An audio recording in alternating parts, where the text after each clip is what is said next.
আসসালামু আলাইকুম। সুমিতা কিচেনে আপনাদের সকলকে স্বাগত জানাই। আশা করি আপনারা ভালো আছেন। আলহামদুলিল্লাহ আমিও খুব ভালো আছি। তো আজকে আমি মসুর ডাল ভিজিয়ে রেখেছিলাম বড়া বানাবো বলে। তো তার জন্য মসুর ডালগুলো আমি মিক্সারে পেস্ট বানিয়ে নিচ্ছি।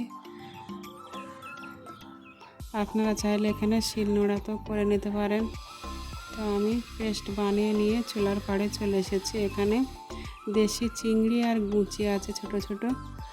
তো রান্না করব আজকে চিংড়ি মাছ দিয়ে মুসুরির বড়া রান্না করব। তো তার জন্য এখানে দুটো কড়াই বসিয়ে দিয়েছি। একদিকে পুঁই কুমড়ো তরকারি হবে আর একদিকে বড়াগুলো বানিয়ে নেব। তো আমি বেশি বড় বানাচ্ছি না, ছোট ছোট করে বানাচ্ছি। তো প্রথমে আমি বড়াগুলো এরকম করে বানিয়ে নেব। তো এক পিঠ হয়ে গেলে আর এক পিঠ উল্টিয়ে দেবো। আর আপনারা যদি উল্টাতে না চান তো একটু ঢাকা দিয়ে রাখবেন, তাহলে সব দিকটাই ভেপে যাবে। তো অল্প একটু রেখেছিলাম, সেটুকু পেঁয়াজ কুচি, লঙ্কা কুচি, হলুদ, লবণ, জিরে, ধনে গুঁড়ো দিয়ে ভালো করে মেখে বড়া ভেজে নেব। তো এগুলো শুধু মুখে খাওয়া যায়, বড়া ভেজে এরকম করে খেতে খুবই ভালো লাগে।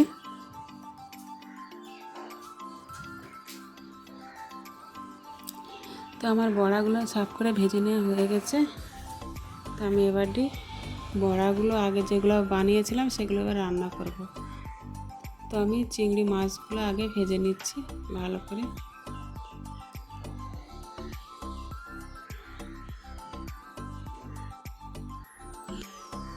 তো চিংড়ি মাছ দিয়ে বড়া রান্না করলে খেতে কিন্তু খুবই ভালো লাগে। তো এখানে আমি সামান্য হলুদ আর পেঁয়াজ কুচি দিয়েছি, দিয়ে ভালো করে নাড়াচাড়া করে লবণ, আদা রসুন বাটা, জিরে ধনে গুঁড়ো, হলুদ গুঁড়ো, লঙ্কার গুঁড়ো দিয়েছি। মাছটা ভালো করে কষিয়ে নেব। সামান্য জল দিয়ে দিচ্ছি, দিয়ে আবারও ভালো করে কষিয়ে নেব।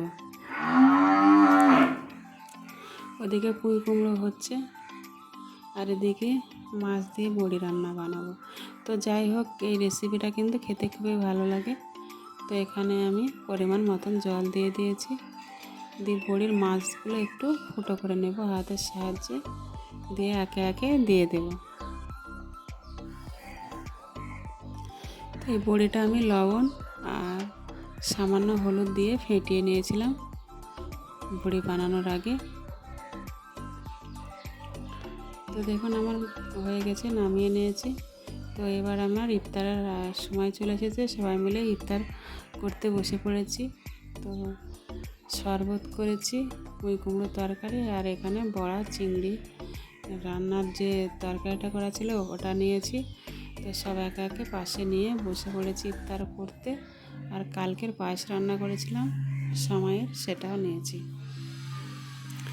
তো আমাদের এখানে মসজিদে বলে দিয়েছি ইফতার করার জন্য। তো আমরা সবাই একে একে ইফতার করতে চলেছি। তো আমরা ইফতার করতে থাকি।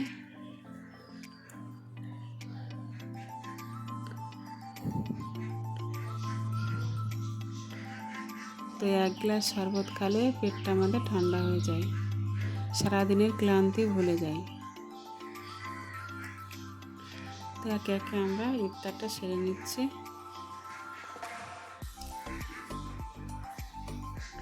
তো রোজার মাসে সবাই ক্লান্ত হয়ে যায়, সারাদিন উপোস করে থেকে কিছু খেতে পারে না গো।